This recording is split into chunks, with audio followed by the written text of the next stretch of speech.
From the west side of Chicago and broadcasting coast to coast, it's the Greg Struss Show. I'm Scotty Joe Vegas, inviting you to stay tuned for the next 30 minutes because you will hear stories from Greg's Self-Esteem files. Yeah, it sounds interesting.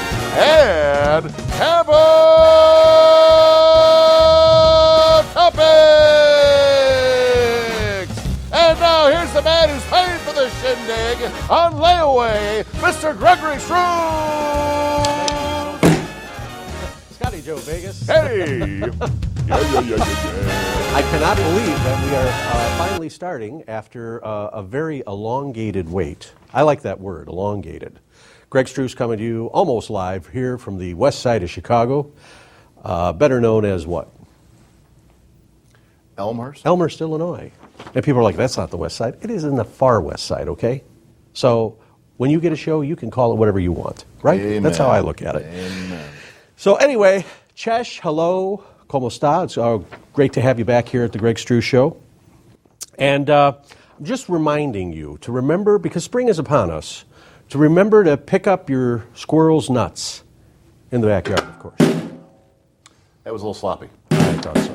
The execution just was not there. Manischewitz, as Grandpa Struss used to say, politics, politics, and more politics. If you've been following the presidential election, there has been presidential debate like every single week. So finally, Donald Trump said, I'm not going to partake in any more debates. We don't need any more debates. So what they did, CNN had like four of the Republican candidates, and they sat down with four of the CNN people.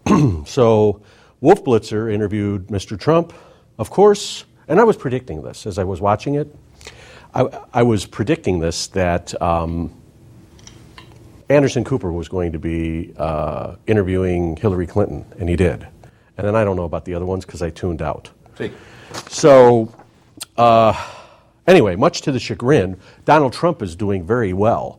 And the Republicans and the Democrats are trying to get him, block him from getting this nomination. Throw him under the bus, throw gas at him, right? Tell his kids are ugly, everything. So Hillary Clinton was so upset by the results of these various elections that she went out and got a facelift. It was amazing, an emergency facelift. Again, a little bit of work on the execution, I think. Sorry. Former President Bill Clinton. Now, this was kind of fascinating. Made a comment that we as Americans need to put behind us the last 8 years of President Obama's legacy. That's what he said recently. And so some people are judging that, are kind of thinking that President Clinton has some health concerns going on. But I don't think so, because, he's out on the stomping ground for Hillary Clinton, trying to get those votes, trying to get people in the tent, so to speak. He wants those interns back in the warehouse. Well, this is what I was thinking. I don't think he's got health problems. I think he's kind of having a hard time concentrating with all that young poontang around, So, thank you. Personally, I'm all for another 8 years of Bill Clinton in the White House. It was great for comedy, but only for that reason. You know what I mean? No comment. No comment, of course. So, what this country, in my opinion, needs right now is someone that's going to shake it up. But unfortunately, the state of California isn't running. Thank you. Better?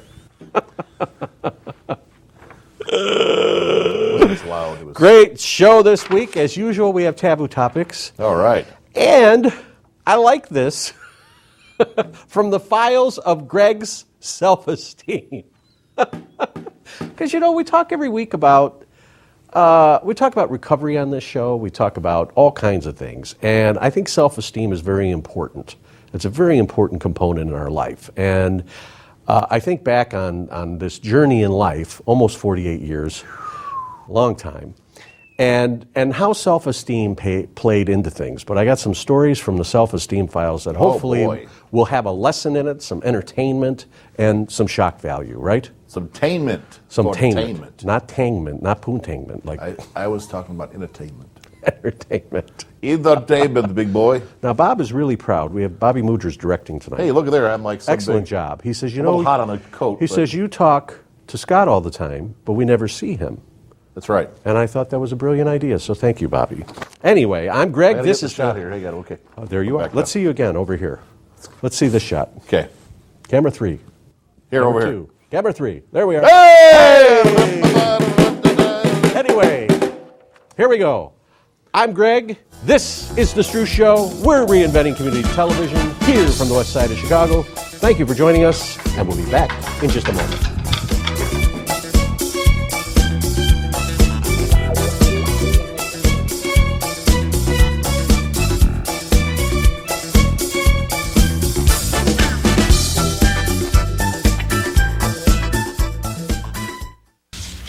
Dan, you're not going to like this, but I had a suggestion. I had a suggestion that maybe we should stop tape and consider retaping this next week. How do you feel about that, Dan? I'm just going to talk real quickly. If you don't like it, we'll continue, because I really don't have anything else in mind to do. And this way, it would give us enough time for next week to. And this will look real good 20 years from now when we're doing. Huh? We're going to do the bit. Okay, we'll do the bit. We do have people in here, believe it or not. There are people in here tonight. Woo! Yeah! All right! Okay.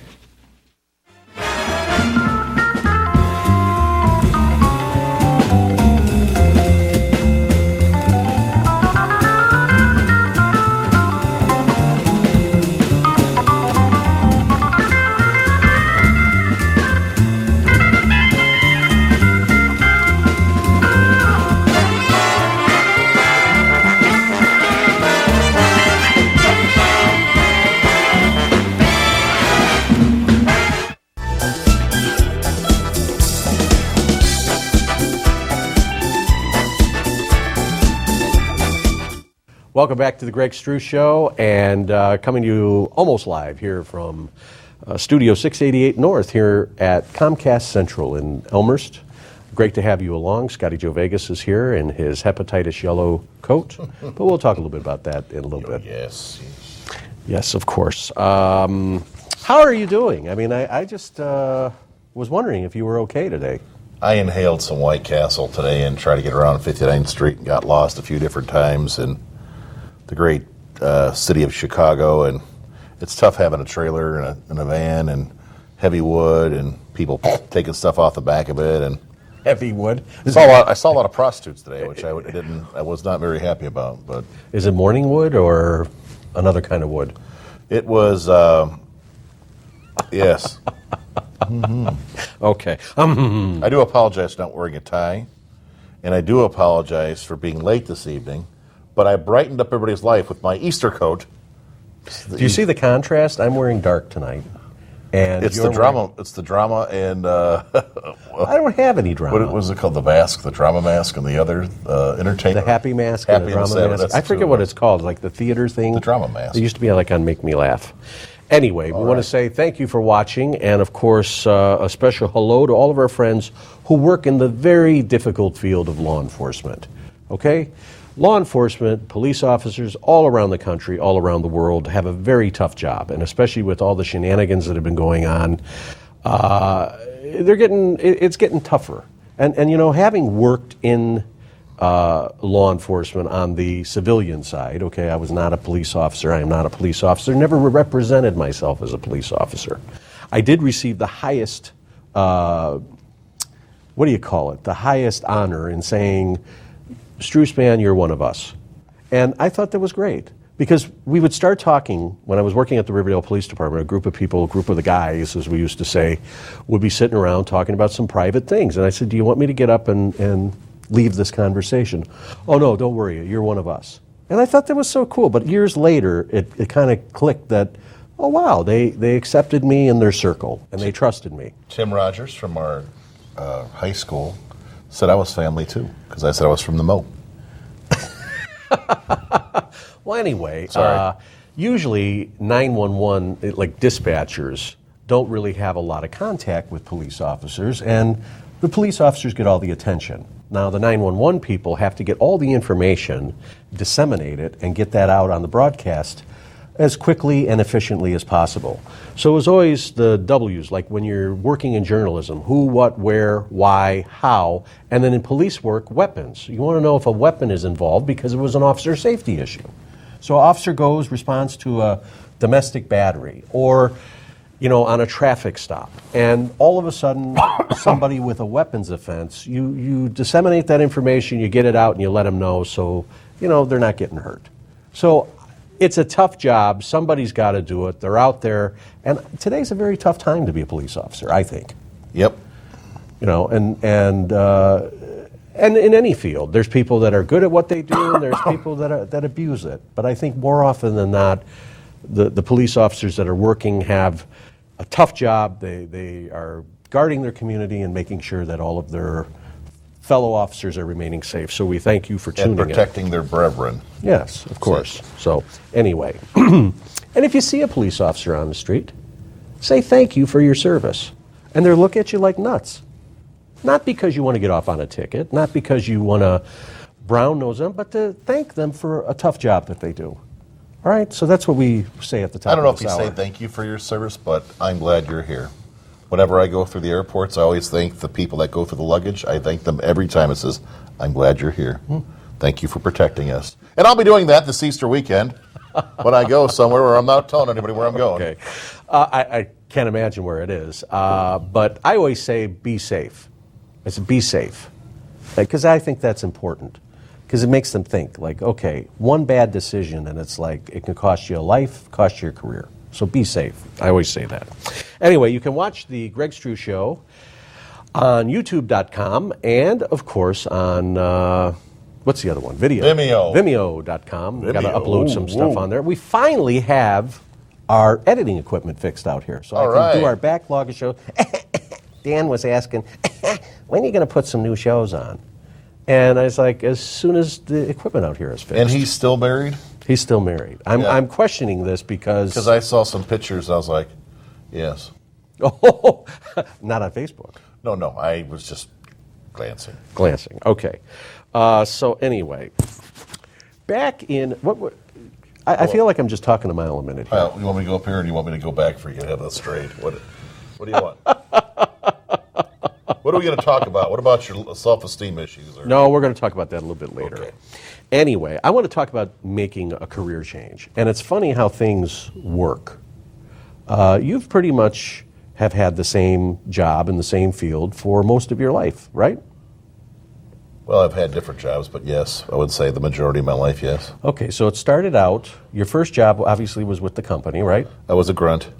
You were working with mom and dad's company. And then I was a driver, and then I went to go work at the Harris Bank Corporation. Senior year or after you graduated? Right after I graduated, Mrs. Martin, who I might go see on my vacation and hook up with her, but I don't know, not hook up that way. I thought you were in a committed relationship. Right? I am in a committed relationship, but are you going to get committed soon? Just don't give Mrs. Martin any beer, or she'll grab your brother's balls at a graduation party on his Harley. True story. So you're wearing this outfit, and your pants were messed up. So a little bit earlier, I went down here and I moved your, and I didn't mean to touch you. And he was like this. He was like, look, like. And no, I didn't use my pinky either. I was kind of disgusted by that. And we'll talk about that. He's having this conversation with his daughter. But here I am, like all week. I wasn't obsessing about it, but I'm like, really? So they think that. And then it slipped out? Like the pink, like, no. That's what she thought. Like, really? Dude, I'm your lawyer. I'm your lawyer. That is just so wrong. Anyway, we're going to talk about taboo topics and some memories. What did I say? What did we say earlier? How you didn't get laid at spring break in Fort Myers, Florida? You know what? I've passed more times on you know what than a man ought to be proud of. Well, I had self-esteem issues. That's why I said, hey, I'm getting the gravy. I'm taking it. That's what the lady called it. She says, you're getting the gravy. And I says, what's the gravy? And this other kid comes up and says, you're getting laid. All right. So we'll have taboo topics. And maybe that can figure into some memories from Greg's self-esteem file when we return in just a moment. All right.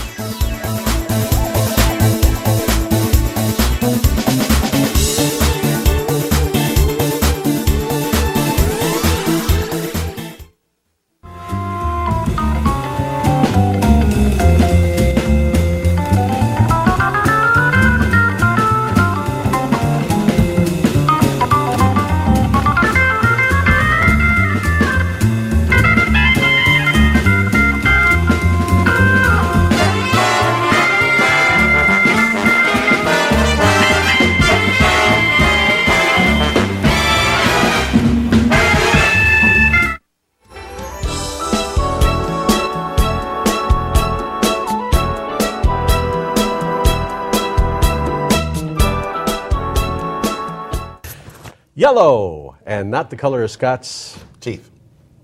suit either. I knew I had to think something. I was thinking about my father's diaper. Yellow, yellow, yellow. Now, this is the thing. As we get older, as we grow older, do we ever think, like, when we're born, okay, somebody's got to change our diaper when we get older, all right? I mean, when we're born, someone changes a diaper if we have diapers. So as we grow older, somebody still has to change our diaper. And did you ever think in a million years that after changing Hannah Jo Vegas's diaper that you would be changing another diaper? I have not yet changed any diapers since my daughter. The first turd that came out of my daughter it was erect. It was this tall, and it was about this, and it was green. And I was scared. But I grabbed it. The kids sit there smiling at me. Daddy is so good. Speaking of which, so before the... Sorry. So last week after the show, Scott and I are talking, and he's like, oh, yeah, my daughter and I had a conversation about you, and she thinks that you... When you drink, out of a cup. You put your pinky out. I'm like, no, you grab it. You grab that cup and you shake it a few times. You're like, yeah. I'm not like some kind of high society person. Me, I drink. I'm like, hey, look at the pinky. You know what I'm saying? My father would get so trashed, he would take a cup of milk, and then his index finger would be out like this, and then he'd be drinking, and he's... God rest his soul. So when you're telling me that your daughter and you had this conversation about something personal, and oh yeah, he puts his pinky up, all I thought about was like, really? I'm a high society type person? I was just as shocked as you were when it came out of her mouth. I'll never forget that time when she came home and asked me a bunch of questions about sexual orientation, and I was like, what the hell? It had something to do with chickens and a cock. I don't know what the hell's going on, but what? I just could not believe. And no, it's not the pinky. You just take your whole hand. These kids these days and their Millennium Junior, whatever the hell they are. Yeah, so it's interesting stuff. Anyway, I think we're going to combine the self-esteem issue with taboo topics. So if they're ready in the control room, are you ready in the control room? Hopefully we can hit some reverb this week. Okay, let's see, Scott. It's time for... Scotty. Shot, please. Shot, please. Shot, please, Bob Budge. Roger. Taboo topics!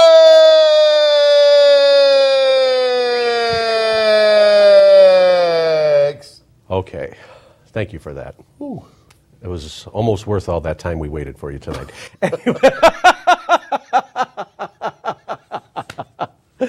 Anyway, we were talking about self-esteem and how it plays a role in our life. I think when we're younger, you know, when we have acne and things like that, we're very... We stink, or we're very self-conscious. Or don't dress right. Gotcha. But not tonight. And basically, so self-esteem is a very important thing, like as we're getting older. And I found that more often than not in my life, I didn't have a lot of real good self-esteem. I have a breakthrough. What's that? So let's say if you have low self-esteem when you were a child... and then you became an adult because you don't know how to act any other way, you go to drinking or you go to this and that to make yourself feel like you were when you were a kid. Mm-hmm. It's that word when you're a kid. But, you know what I'm saying? Like, wow, that's... I think what helped me out a lot was when I started doing shows when I was 15, because it was like the first time in my life that I could take credit for something that I did. All right? I was able to put it together and get it going. So I never gave myself a lot of credit for that. As I got further along, it just was like, I grew up in a time where I think we were shamed. You ought to be ashamed of yourself. Absolutely. Okay? Or... Beaten. Right? Like beaten. I'm talking like on your ass beaten. They'd have threw my dad in the... It's all right. I forgive him. It's okay. He didn't know any better. Maybe his dad beat him harder. So, and I just think that's BS too, because I think sometimes we kind of cut slack that our parents, well, maybe they didn't know better. Okay, well, they didn't know better, but they taught us to supposedly do better, right? All I know is when my dad raised his heel and went like that, I was done. I was like, yes, sir, you are in charge. Now these kids like this, and the cell phone sitting there going, what? I tell you what, when we were growing up, if we had cell phones and you were looking at the cell phone when your mother or father were talking to you, they would not only take the cell phone, but they would like take it and probably smack you with it. They would smack you with it, and then like you wouldn't be able to watch Gilligan's Island or Rudolph the Red-Nosed Reindeer. Or I Love Lucy. Like I was watching I Love Lucy one time, and my dad comes in, and he's like, he was off that day, and I couldn't stand when he stayed home, and my mom was still alive. She's going to be gone 40 years this year, by the way. Sorry. And I remember this day vividly. I was laying on the couch, and my father walked in, and he says, I'm going to make a man. We're going to make a man out of you. We're going to go out. You're going to join football. I'm like, yeah, no. Don't you give me any of this. So he picked me up by my wrist. Easy. And took me out to this football field. I was so embarrassed. I was so scared. I was frightened. Okay? I was frightened. And I remember my mother's like, what are you doing, Bill? I'm going to take him and show him how to be a man. Because, you know, every football player is a man. And did you ever think he just wanted to wrestle? I offered. So we're no takers for that. I got to ask you a question. Would you rather do Lucille Ball or Mrs. Hathaway? I want Mrs. Hathaway from the Beverly Hillbillies. I thought Lucille Ball was just terrific. And my dad married Lucille Ball. That was how my mother looked when she was 22. At the heart. Johnny Carson used to call her Lucille Testicle. Wow. But so I remember this day. So we go out to the football field, and here's these kids from church, and they're all big kids? athletic jocks, and I'm just this skinny little thing. Okay. Where was the priest? The priest was not there. Oh, thank God. So I remember we get out of the Chevy Townsman station wagon, and I want to sign my son up for football. I would have signed my son up for football. And I threw the biggest temper tantrum. I said, no, I'm not going to play. He grabbed me, he threw me in the car. He said, and he always had this big finger. I don't know what he did with it. He had a big finger. He had a big finger. Because he was skinny. And he's like, if you ever embarrass me like that again. So we went back home, and the rest. Did you return the favor years later to him? And then he. Sorry. And then he drank to a blackout, and the rest was history. But what did he drink? He drank beer, like cheap beer. So he was a family man. He was cutting corners to make you guys have a better But my life. mother and him would argue all the time. But that played into self-esteem. It's like there was no order. There was no sense of safety and security. And you see them dysfunctional, Right. like you made me. So I remember they were arguing one night, and I pointed and again, this goes back. No, it was not this one or this one. Right. So I remember we're sitting down at the table, and he was yelling at my mother about something. I took my fork and I pointed it at him. Uh-oh. He grabbed me by the wrist again. We went in the bathroom. He pulled on my pants and spanked my bare behind. Why did he take you in the bathroom? To spank me. What is that? The spanking chamber? I don't know. There wasn't any leather or chains. That came later in life. But the thing. But did you get beat with Hot Wheel tracks? No. I would get beat with Hot Wheel tracks. See, that's like ra-da-da. So how do you grow up? Okay, so all of a sudden one day my mother's no longer alive, and here I am with this man who's trying to be a father. And it was never positive stuff. And I always found that the positive things were always taken away from me. The relationships. People felt jealous of that or envious of that. And that didn't help with the self-esteem. Think about how much that screwed you up. Think about how much that screwed him up. Yeah. So I'm not his lawyer. I'm just saying in general. But you know what the excuse was? The excuse was, if you weren't so effed up, I wouldn't have this problem. It was never, it was like always like, you're so mean to your father. You're a horrible kid. Is this some of your family members? This was like family members that said this. Not my sisters, no, but like aunts and uncles or whatever. So how does that play into self-esteem? So years later, I end up leaving home. I can't imagine why. And went and lived with my Uncle Danny, who was from Yugoslavia, self-made man, had a very prestigious dealership. And I went to Promontory High School in Green Bay, Wisconsin for all of 6 months before we ended up meeting each other at Thornton. And I remember my uncle, everything was GD, not gangster disciple, but it was like, gosh, damn it, So again, self-esteem. I'm living with Uncle Danny and going through this big change of life. Did he have a spanking chamber? No, he did not have a spanking chamber. But he is the only man in my life that I was like frightened of. I couldn't even talk to him. I was like always crying, like, please don't hurt me. Please don't hurt me. So it's just a joke. I'm kind of doing it. No, But he always said, what skills do you have for gainful employment? And he was like hardcore old, what do you call it? Old school, okay? Old school. Swing first, ask questions later. But he never had to swing because it was like, whatever you want, Uncle Danny. So I was going through this change of being away from home and going to Catholic school, and Father Combs, he was a heavy-set man, and he was my counselor. And I would go and talk to him all the time. And it got to the point of where he would literally record the conversation, our session, because he was falling asleep. He would like, I'm going to listen to it later. All during a counseling session. So you grow up with this, and it's like, well, I'm not important enough for you to listen to. Correct. That's devastating. So the last thing that he gave me when I left Promontory was When Bad Things Happen to Good People. It was the name of the book. But self-esteem, very important, and I think that going through those things, finding good friends and having positive teachers in my life, that's what helped me through. It's easy to pick on people with low self-esteem. It is harder to build them up and give them a pat on the back or listen to them. The kids just want to talk. They just want, our job is to listen. We're the old timers. We got to listen. Say, okay, your mom's a whore, but.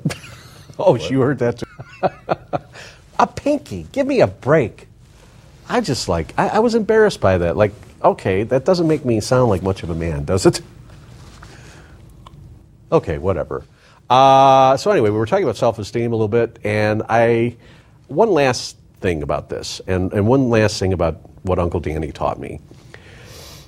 He would have me come up to the dealership, and let me tell you, when he said, "What time are you coming?" I was there at 4:30. I cut the grass. I weeded the entire lot. I mean, not little daisies left in the cracks. It was like meticulous. The windows, no streaks. The bathroom, no streaks. The toilet, you could drink out of. That's how clean it was.